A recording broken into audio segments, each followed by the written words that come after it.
ఈ నెల 30 తారీఖులు నాడే గౌరవనీయులైన సర్పంచ్ రాష్ట్ర వ్యాప్తంగా ఉన్న 12,769 మంది గౌరవ సర్పంచ్లు ఎవరైతే ఉన్నారో వారి పదవీ కాలం ముగిసిపోతా ఉంది. ఆయా గ్రామాల్లో ఉండే కార్యక్రమాలను ఎక్కడెక్కడైతే పనులు పూర్తయినాయో గ్రామ పంచాయతీ భవనాలు కావచ్చు, ఇతర కమ్యూనిటీ హాల్స్ కావచ్చు, వాటిని ప్రారంభించుకుంటామని చెప్పి సర్పంచులు కోరుతుంటే ఇవాళ దాన్ని కూడా బేఖాతరు చేస్తూ మంత్రులు రావాలి, ఇంకా ఎవరో పెద్దవాళ్ళు రావాలి అని చెప్పి వారికి అవకాశం దక్కకుండా చేసే ప్రయత్నం కూడా ప్రభుత్వం చేస్తా ఉంది. పంచాయతీ ఎన్నికలు నిర్వహించే ఆలోచన మీకు ఉన్నట్టుగా కనబడుతుంది.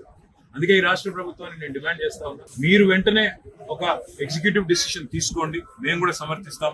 సర్పంచులుగా ఎవరైతే ఇవాళ ఉన్నారో వారి పదవీ కాలాన్ని పొడిగించండి, పెంచండి. మరో 6 నెలలు పెంచుతారా, సంవత్సరం పెంచుతారా, మీరు ఎన్నికలు ఎప్పుడు నిర్వహిస్తారో అనేది మీ ఇష్టం. కాబట్టి మీరు మరొక 6 నెలల సంవత్సరమా సర్పంచుల పదవీ కాలాన్ని పెంచాలి, వారికి అవకాశం ఇవ్వాలని నేను కోరుతా ఉన్నాను.